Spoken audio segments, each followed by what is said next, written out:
Hello, and welcome everyone to this episode of the Higher Ed Geek Podcast, episode number 48 with Craig Bidiman. So this is a really fun kind of crossover event this week. Craig is also releasing an episode where he's interviewing me. So definitely go check that out over at EduPunk's podcast. We'll link out to his show, as well as all the other cool stuff that he mentions. Tried to catch all of it, but it was a lot of stuff. So may have missed it, but just let us know if you need help finding anything that Craig mentioned. So we'll link out to his show. He's been doing that for about a year. Really cool vibe and really interesting guests that he has. But Craig continues to talk about his journey. He's another three-peat guest for me that I interviewed a couple of times on my prior show, Student Affairs Spectacular. So you can check out those previous episodes as well if you'd like for a little bit more deeper context for his story. But just really appreciate Craig's time and all that he shared. And he's just a really cool guy. I always know he's good for a really lively conversation. So I'm really glad that we could set up a time to do this and have a cool little crossover event. So after this brief message, this is episode number 48 with Craig Bidiman. Longtime friend of the Higher Ed Geek podcast, Brian Leduc, has launched his latest project in the form of a course called Student Affairs Futures. Check out studentaffairsfutures.com for lifetime access to this growing resource on the impact of AI, changing demographics, and the future of work on the student affairs profession. Exclusively for listeners of the Higher Ed Geek podcast, he's offering a discount for the first 50 course enrollments. Use the promo code HigherEdGeek50, that's all one word, for 50% off the course. It's a $250 value, and prepare your career for the emerging future of student affairs ahead. We had a pretty easy morning, which I don't normally do. I normally am out and about, but this morning I was like, just going to take it easy because I also have tomorrow off. So I was like, I can be productive tomorrow. Yeah, that's good. So I kind of need those times to just, chill sometimes. Yeah, we're just like, I should be doing something. It's like, you don't have to. You could just, you could just hang out. Yeah, because I was looking up, like, actually, when we spoke before, like, this being kind of a trilogy of episodes that we've done. Because, it was like February 2015 and August 2016 when we did the previous episode. So it's been a while since, that was like what was surprising. I thought it was sooner since we did the last episode. But a lot's changed in 2 years. Yeah, so, yeah, it'll be cool to kind of explore that. Because, I've definitely, like in that time, my life has definitely changed a lot too. But because I've been trying to like kind of flip the script a little bit more. Like it's fun to just like not always be the one asking questions. So it's nice. But yeah, so we'll get into all that, and I really appreciate you making time for this. And I guess I'll link out to those previous episodes so people can kind of get a little bit more in depth in terms of like your story, but if you want to do like the brief version of your professional journey, just so people have that background, and then we'll get to the other stuff. So I'm Craig Bidiman. I work at UMass Boston, where I'm the health and wellness promotion specialist. I always put specialist in quotation marks because most of the time I have no idea what I'm talking about, but it's fine. It's great. We're doing fine. Folks who've listened to our other conversations know that I got my undergrad degrees at Oregon State University, go Beavs, and then I got my master's degree in higher education administration from UMass Amherst, which is where I learned how to try to challenge the man in higher education.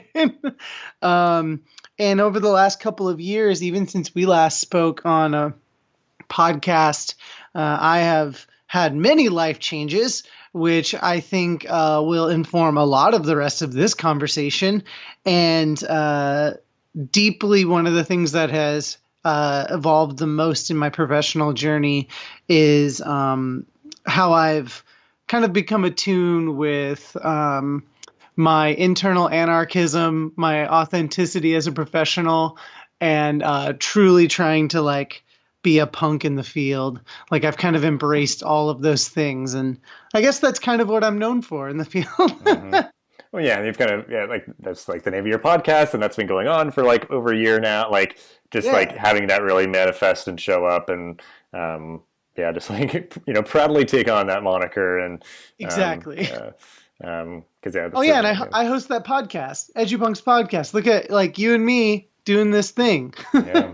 Well, and that's what I appreciate. Yeah, like you're very much, you've always been, I think, in like an outspoken person in a good way, and I think just having a podcast and having that platform, like it's something that people can like reliably have like consistent, good quality conversations from, you kind of the interview format as well, like talking to a lot of different people and stuff. But because yeah, like I assume most people or a lot of people, it's like they're going to follow you on Twitter and listen to your show, or like, but it also might help like reach other people that aren't on, like aren't on social media or aren't on it as much, and those sort of things. So yeah, I'm excited. You've been keeping with it and you're powering Hmm. forward and keep putting stuff out there. And yeah, well, I guess if you sort of like your origin story, specifically, like it's always interesting to hear kind of more deeply what people's undergrad college experience was like, and if that fostered anything that continues to show up for them now, or whether that's like personally and or professionally. But yeah, like what do you feel like your college experience gave to you that still kind of resonates today?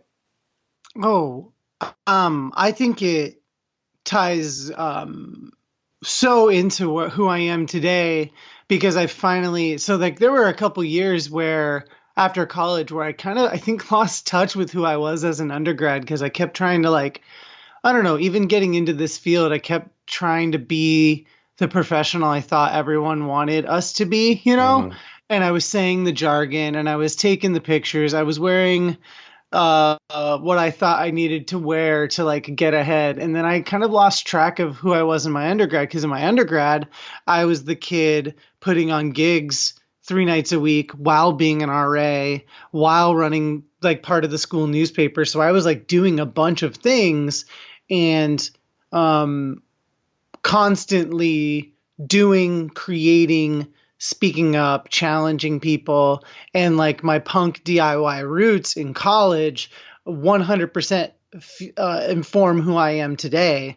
And I think one of the big things that ended up happening in my life was becoming a student body president during undergrad because I was able to kind of show that you don't need to be one of those cookie cutter students to get ahead in college. Because my running mate and I, one of my best friends, Charlie McGowan, we he had a mohawk when we were running for student government, and I was always in ripped up shorts and band shirts, and like neither of us were quote unquote presentable. So like we've kind of always lived that, and I think that even now today, I keep a lot of that true authenticity and grind to everything I do, especially even at work now, because like especially during the summer, I wear short shorts and some nice, sometimes a polo or whatever, but like I'm covered in tattoos as well, which is like becoming a little bit more acceptable in our field, at least within the last few years. I don't know if you'd Mm-hmm. agree,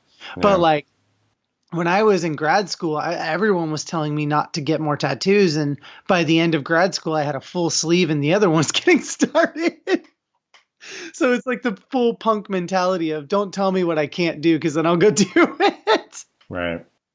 Yeah, that's great. Because I guess yeah, like you mentioned like really continuing to embrace that and have it kind of show up for you, like with kind of for lack of a better term, kind of how you kind of brand yourself. But it is like yeah, like making sure you're keeping to that core, and because for me, like um, just like my geeky interests, like I'll sometimes be like, oh, I don't have time for this or I don't have time for that. But like it comes back up whether I want it to or not, like I'll be Hmm. super stressed out and I need to get back into those things. But yeah, like it's, um, yeah, just like knowing who you are, embracing that and being proud of it. Cause like, yeah, people who are like, oh, you shouldn't get any more tattoos. It's like, that's more their problem. Like I don't need to like, get too caught up in that because No. yeah, and I know you've been kind of part of those conversations trying to like break down those stigmas of like being a tattooed professional, and I think certainly could be sometimes like dependent on the city or the institution or whatever, because I know like living in Baltimore now, it's like I feel like everybody's got tattoos and it's super Yeah. cool, like it's a really kind of artsy sort of city, so it's like I miss really nice. Baltimore. Yeah, and I guess that's like part of, I don't know like if that was something that you noticed while you were here, but yeah, just having Well, having those examples, yeah, is really positive. Yeah. one funny story about being in Baltimore, and it ties to tattoos. I was just walking around one night, listening to music and just kind of like because I hadn't really lived in a city yet, and that was really my first experience. And I was walking around in a neighborhood where my summer supervisor told me not to wander, and Mhm. I walked by this like nightclub, and there were these two like bouncer dudes who looked like former professional football players, like jacked up black guys who I was just talking to, and one of them's like, you got some or he was like, you got some confidence walking around here like at night like as a white guy. And I was like, oh, I don't know, people keep saying that this place is so dangerous. I don't know, I feel okay. And the other guy butts in and goes, yeah, this guy's tattooed, ain't no one gonna mess with him.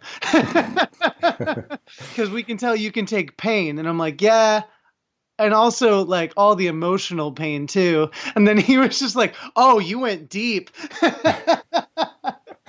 I just kept walking. Yeah. Oh man, that's great. Yeah, because I think yeah, like there's a respect for people who like, yeah, it's something that's really personally meaningful for them. It's you have to put money towards it, you have to put time, and it's Yeah. like yeah, like some pain and all that, and like yeah, I think it captures a an aspect of their personality just for the fact that somebody has a tattoo, and then if it's like visible, they're wearing it proudly, and depending how big it is or what it is, you can learn a lot about them. But Yeah.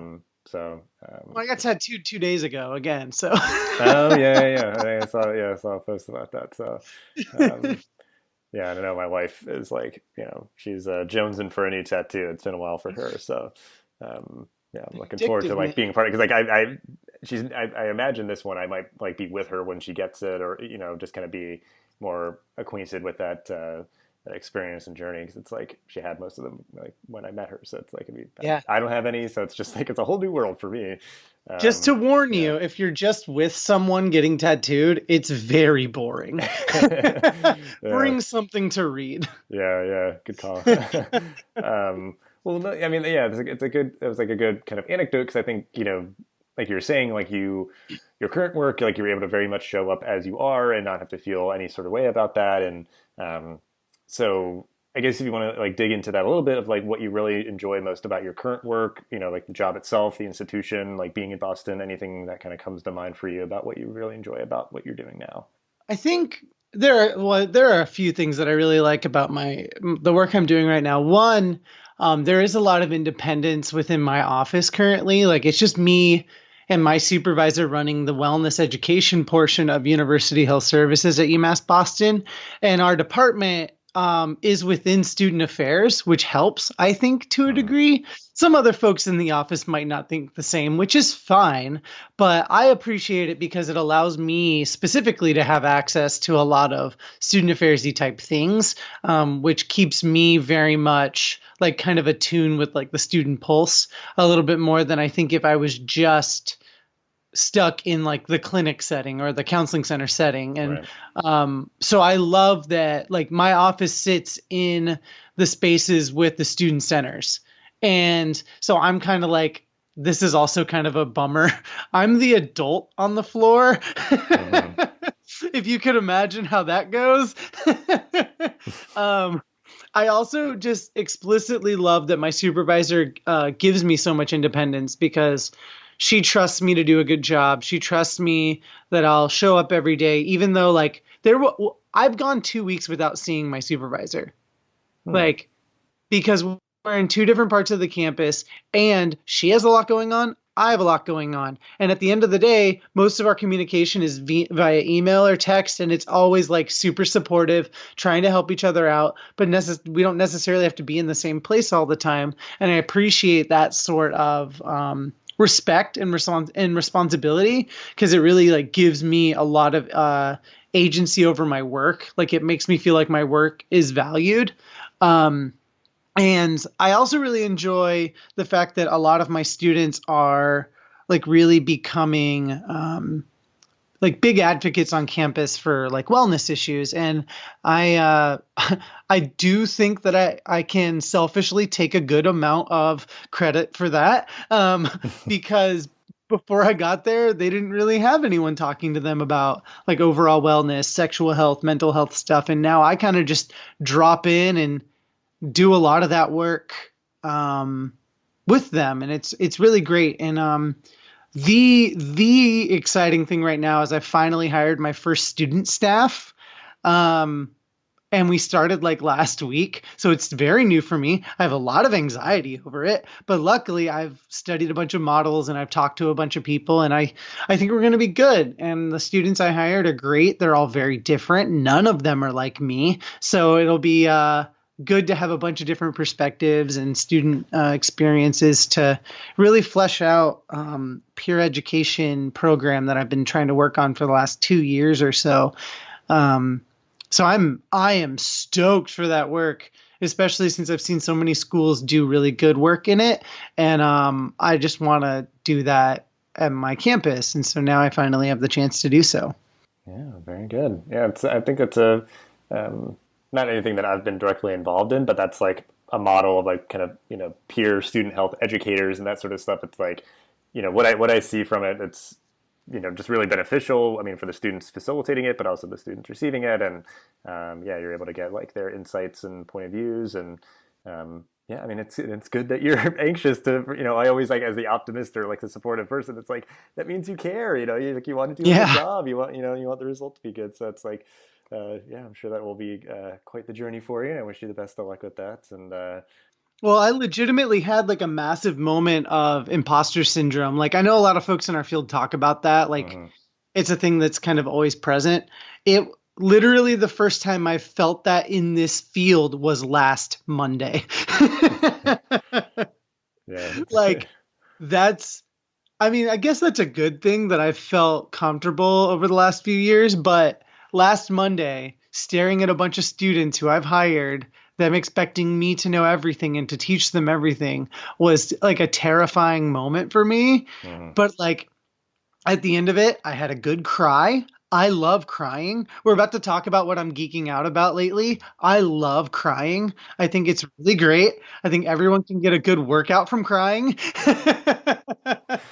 And but now I feel a little bit better. And so it's just one of those things as a professional, I'm just trying to I have a lot of confidence in myself, a lot of confidence in my students. And now it's just like, be a supervisor. And that's the next step.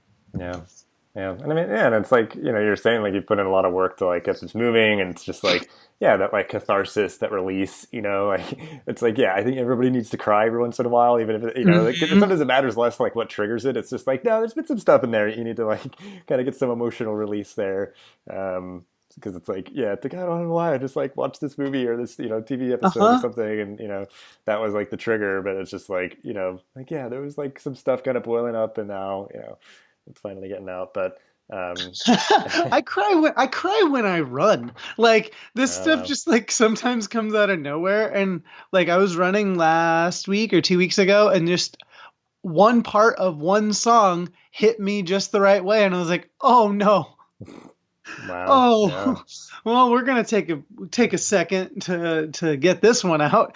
Yeah. Dustin, I feel everything. Yeah. Well, and I guess it's like, the kind of segue of just that's something that's that you experience, you kind of have, I guess, that emotional connection to music. I know is a big thing for you, and the stuff that you geek out about, that, that's kind of the hopeful, positive impact. It resonates with us. And, sometimes it could be oh, I need to pick me up, or I need to I want to feel a certain way, or just be reminded of something or someone, those things we geek out about can be those kind of emotional anchors and such. So, I mean, what are you geeking out about right now? Is it stuff that you've always been into, that you've discovered recently, or just, just kind of get into that, and we'll explore that a bit. So a couple things I'm geeking out about lately. I mean, I'm kind of always geeking out about tattoos. I'm kind of always thinking about the next one, or how I'm going to fill out my arm, or mostly because students always ask me about them. And so it gets me thinking of what I am going to get next. And even what I got tattooed the other day, I got a double-sided torch, which is my representation of how I'm always burning at both ends, And I also got a little bicycle, an outline of a bicycle, because I ride my bike every single day, and that was actually a last second idea. And I'm just kind of to the point where I'll just get something if it resonates with me. But the big thing I'm stuck on right now is Shark Tank, and I love watching Shark Tank. And I actually promised Katie I wouldn't bring up Shark Tank, but I love it. And as someone who is very much, uh, I guess, social anarchist who has so many feelings about capitalism, watching a hyper capitalist show is like slowly getting into my brain too much. But like, I'm gonna ride this one out. Yeah, maybe like a guilty pleasure kind of, like It that. totally Yeah, is. yeah, yeah. I think it's so fun to watch that show. And it's also like two reasons. One, just like the concept of how much money those people have that they're throwing at these people trying to be investors. The other is you get to see some like cool, passionate projects that people have put together and just see like the impact they've already had. And like there are moments on that show where the sharks, I hate this that I'm talking about this, but literally an episode I just watched where one of the sharks was like, "You've already done fine on your own. You don't need us." And like those moments make me feel so good. Where I'm like, "Yeah, you are doing great. Hell yeah." Right. Well, I guess you can always watch it for like the people who are trying to get the investment to like not take a bad deal or just like stick it to these like sharks. Like those are the moments where it's like, yeah, you're great. You don't need them, whatever, like, cause some people are just like, Yeah. oh, like that person just made a really good deal. Yeah. Like capitalism. That's so great. Like, yeah, it's like some of those fun where it's just like, no, yeah, stick it to them. You don't need them. Like you're great. Yeah. You've done amazing. Like go do your own thing. Um, Exactly. Like those are the types of moments where even with students, I feel like there are some students I meet, they've already got it figured out. And like I do a lot of talks on like balance and taking care of yourself. And I ask a bunch of questions throughout it. And sometimes some students are like solid, like they answer everything, like they've got it all figured out. And I'll just make a joke. I'm like, oh, do you just want to lead this? Like you've got this. You want to teach mm, everyone? Because I'll let you. Because like it'd probably come from you better than it would me. Kind of as a joke, but for real, if you've got it figured out, like zone me out. yeah. Yeah. Yeah. um, That's good. I'm also like, I don't know. I've been on a big anime kick lately. And so a lot of folks keep talking about a bunch of TV shows that keep coming out. And I'm like, is it anime? I probably am not watching it. Yeah. Luckily, Netflix is putting out a bunch of them. So I Right. can just be, yeah, I love Netflix.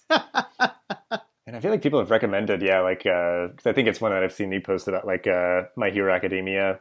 Like Oh, that's super popular right now, and I so haven't watched it. I'm good. sure I'm gonna get to it eventually because I'm just also like working through shows and just like, yeah, like that I feel like would probably be like a breath of fresh air for me. Of like I don't know if that how you maybe like got into it, where it's just like you watch a lot of TV, you can sometimes start to like blur together. They're all kind of like similarly done.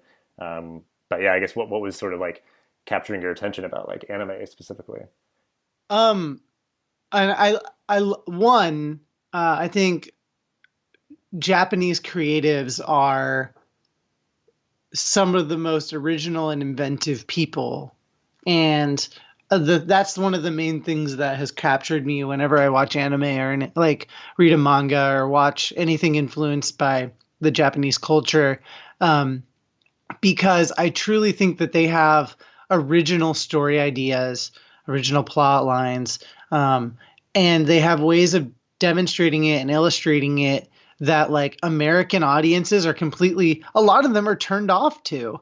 Like you'll have like a classic story of like hero saves a person in distress or whatever, but along the way they're fighting these massive, I don't know, dragon creature things, but like everything is so hyperbolized and ridiculous. And I love that. I kind of prefer the weird side of things, but then I actually have to balance it out. Like I'll watch an anime that's like super ridiculous and over the top, and then I'll watch like a super dark one, like The Beginning on Netflix. That one's super dark.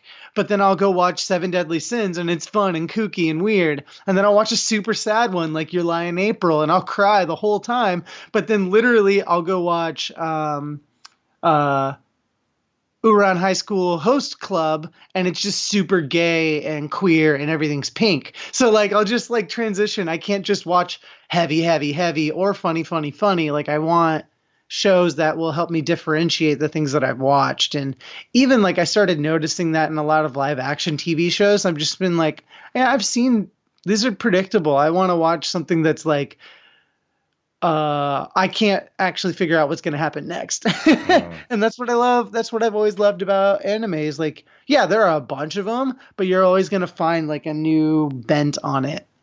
Yeah. Yeah, that's very cool. Yeah, and I guess it's that kind of makes sense. And yeah, I mean, Japan just being like they're huge on like exporting pop culture like we are, but yeah, it's obviously going to be very distinct and unique, and yeah, just it being that kind of fresh air, kind of like different perspective and style. So yeah, that's really cool. And I think we're hardly just now catching up to it. Like I know like a lot of my students, that's actually a really good way that I connect with a lot of my students. And like over 60% of my campus is students of color. And one thing I did not know until I really started to work closely with Black students is that a lot of them love anime. And so I can like walk by a student in like a study like space they're watching anime, and I stop and talk to them about it. And it's one of those ins that I didn't think I would ever have. And now I just have students come sit in my office and watch anime while I'm doing like work. Nice. It's something I did not expect. Yeah, very cool. Yeah, I mean, I think that segues though, like those positive contributions that the things that you're into like provide to you. If it's like, yeah, I mean, just stuff that you consume, or if it's hobbies and those sort of things. Like I know you create your own music, and you're big into music, those sort of things. But just anything that you kind of like geek out about, and like your hobbies and stuff. Like anything else that comes to mind, I guess, in terms of like how those like positively contribute to your life. So that's like a really good gateway. The anime is a really good gateway to how I hang out with students and how I connect with them. But also like even going back to my tattoos, I have a lot of my interests tattooed on me. Like I have a bunch of cartoons tattooed on me. I have a bunch of literary stuff tattooed on me. And students will always stop and ask me about them. Like I have a tattoo of Bobby Hill on the back of one of my arms, and that one always gets spotted by people. And what I love about it is it makes other people smile. And that is like one of the best things I can get. And even if it's like my Bender tattoo or my Finn from Adventure Time or my Ninja Turtle, knowing how much joy they bring me and then seeing how much joy they bring to other people is so cool. Like I love that. And that's why people in my family are like, why are you getting silly things tattooed on you? Like, because they make me smile. Like when I'm having a rough day, I look at Finn and I'm like, you know what? No, I can take this on because Finn would take this on. And so that's like a big positive reinforcement for me. The performing stuff that I do, especially like my spoken word and my music, students kind of get wind of that sometimes. And they ask me to come like open an open mic for them or start it out because some of them get scared to have the first person go. And so I'll go read a poem or I'll go do a song really fast. Like I always have a guitar in my office and I tend to walk around campus playing guitar for people. And that's another thing that's like really fun and was actually something I had to pass by like one of our associate deans of students because she wanted to just make sure it wasn't going to be a distraction. And once she saw how much students were responding to it, she was like, okay, I get it. Just don't be super loud. Yeah. And then I don't know, I have a lot of things in my office that students connect with. I know a lot of folks on your podcast have talked about like having pop figures or toys or a bunch of art in their office that bring them joy, but also can bring students joy. And I try to reflect that in my work. I also try to have some of my own artwork so students can see like truly the creative side of me.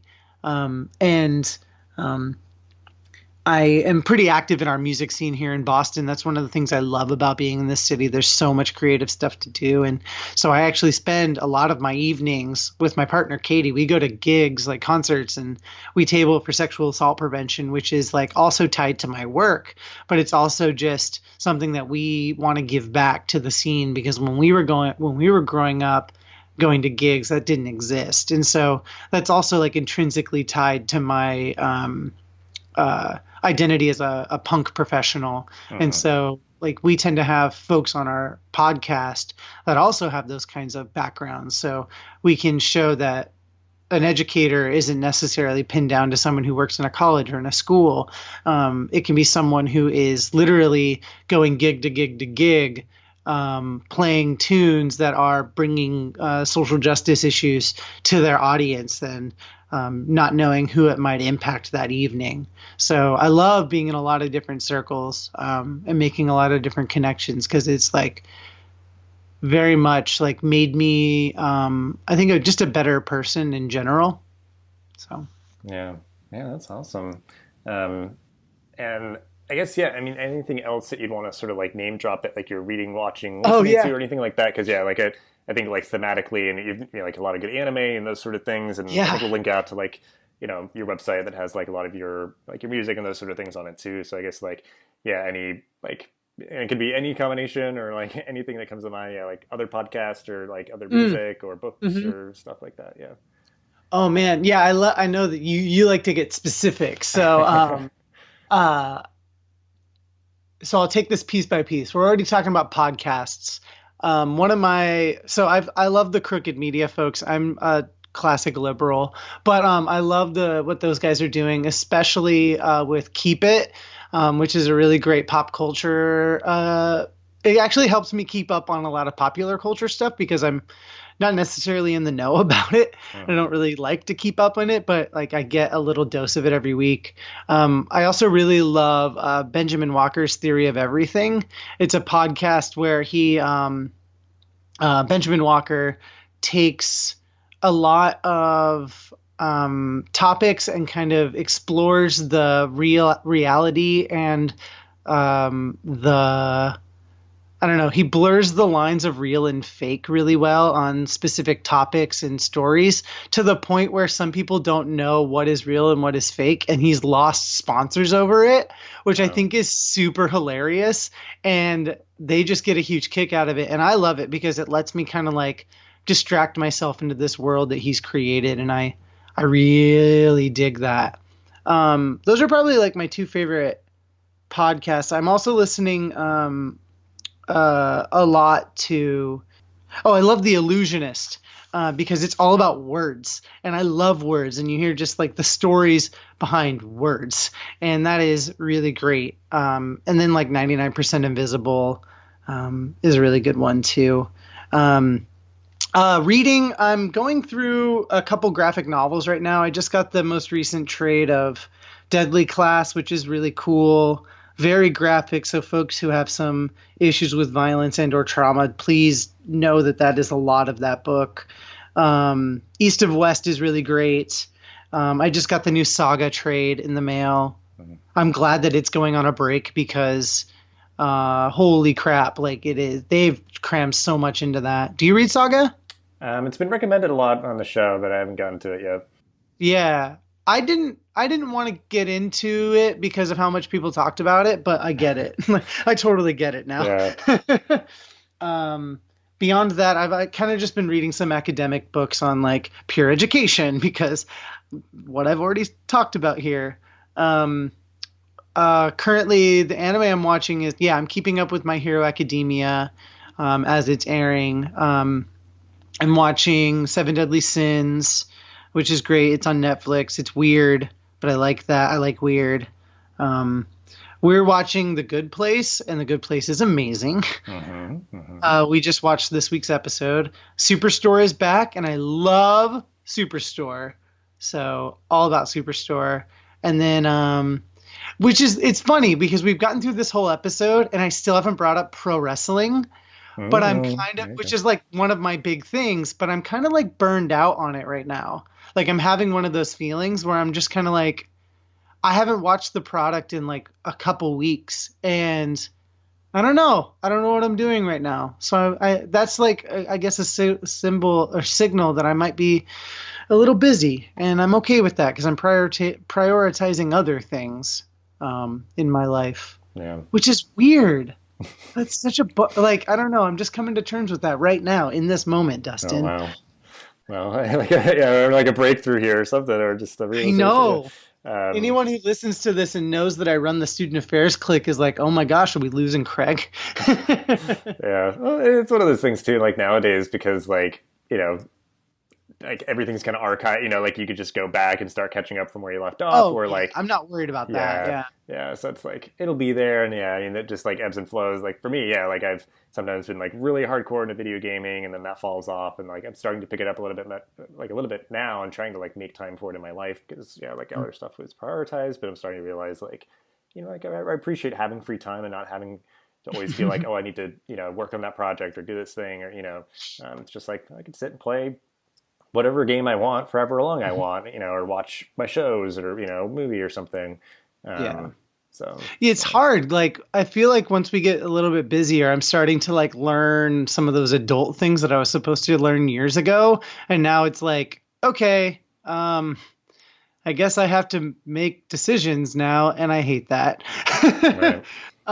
Stuff that I'm like listening to. So I think you're aware of this. I'm all over the place with my music tastes, but I'm a big vinyl collector. So I have like a massive collection in my living room, and we had like a game night last night, so I was just spitting a bunch of records. And right now, one of my favorite albums is by this band Spanish Love Songs. We actually just had a conversation with them on my podcast last week. So if you want to listen to that and hear some of them and listen to me talk to their lead singer, who was a former collegiate baseball player, which was a connection I was stoked to make. And we just talked about being a college athlete and how much of a struggle that was. It's a really good conversation. And then we eat a bunch of cheesecake, so you can hear that. I've been loving the new Svalbard album, which I don't expect many people to know, but they're like a UK hardcore band that's doing a lot of really good work for women's equity, sexual assault prevention, a lot of really good messages in their music. Also really love this band, Culture Abuse. I'm going to see next week. And their new album is like if the Beach Boys were a punk band, which is my favorite. And then I would also suggest new Foxing album, which is like really emotional, like literally emo music. The new Me Without You album is really good, but they're like my favorite band of all time, so I'm biased. And then I would also suggest people check out the new Haley Hendrix album, and that is just like pure folk gold. She is a lovely human being, and that album is chill and beautiful, and I listen to it like nonstop. But yeah, that's what I'm listening to. Those are the records that are spinning lately.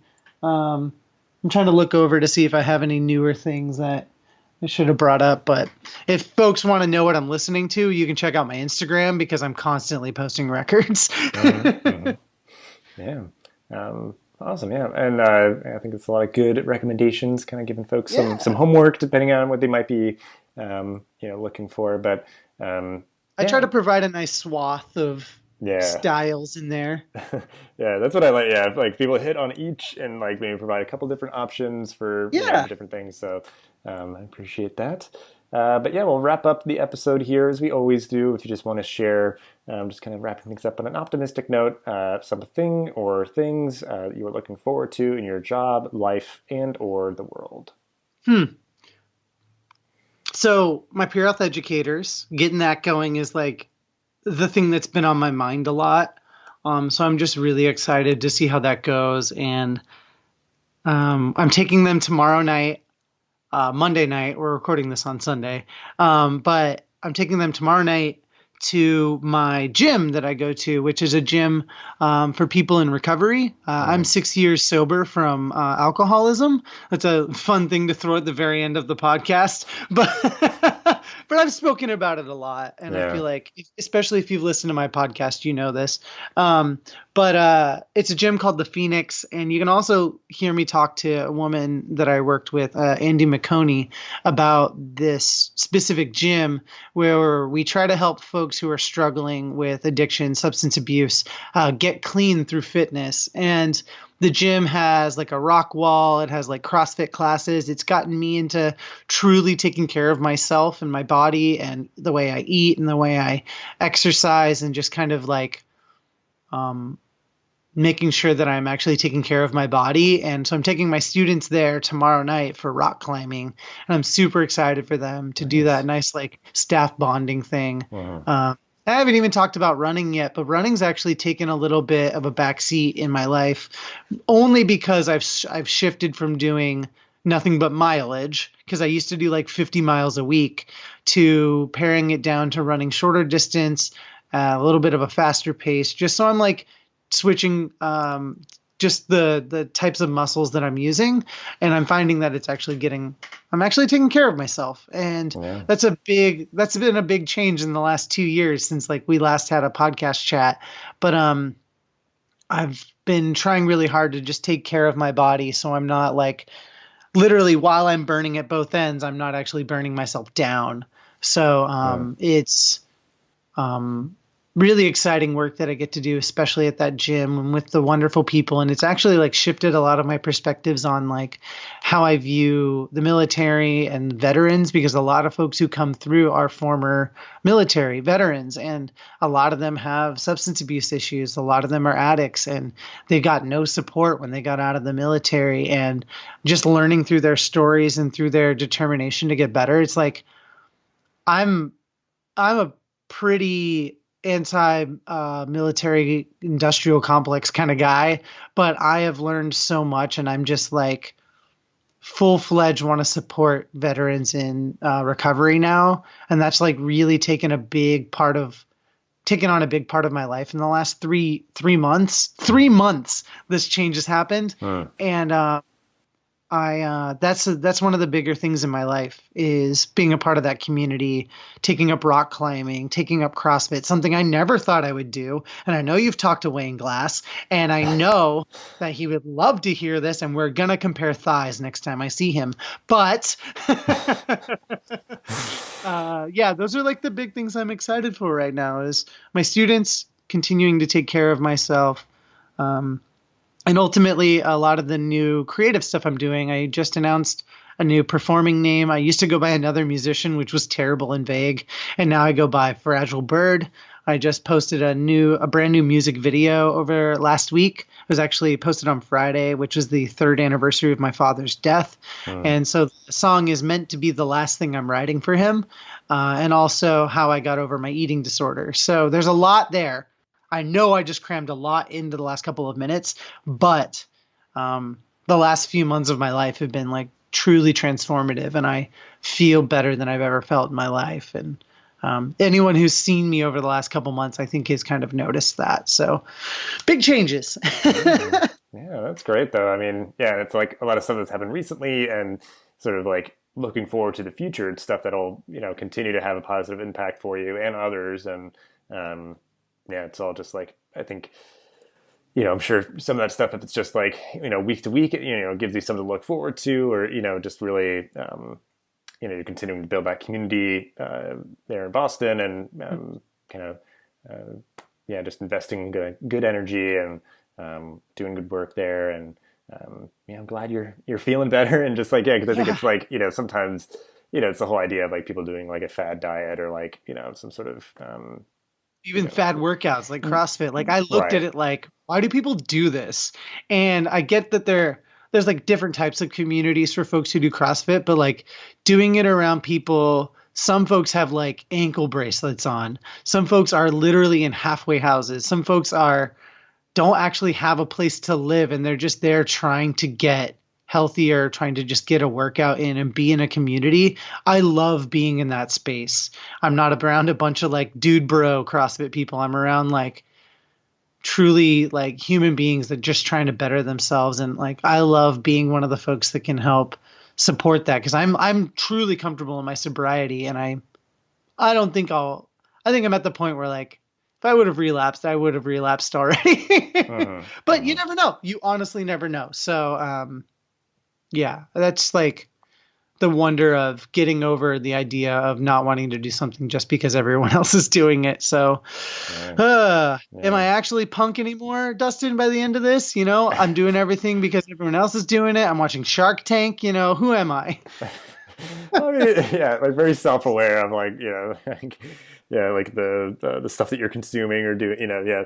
But no, like you said, I think, to try to like wrap it up with the bow, it's like, that mindset, that philosophy, like being a punk, like I'll joke with people that I feel like sometimes I have like a knee-jerk kind of punk response to things where it's just like, just kind of like, let's just do it. It's not like sit around talking about it. Let's just like make the change. Yes. Like we're, just kind of like getting it done versus, kind of making a big deal out of it. Like, right. So like, just go do the work.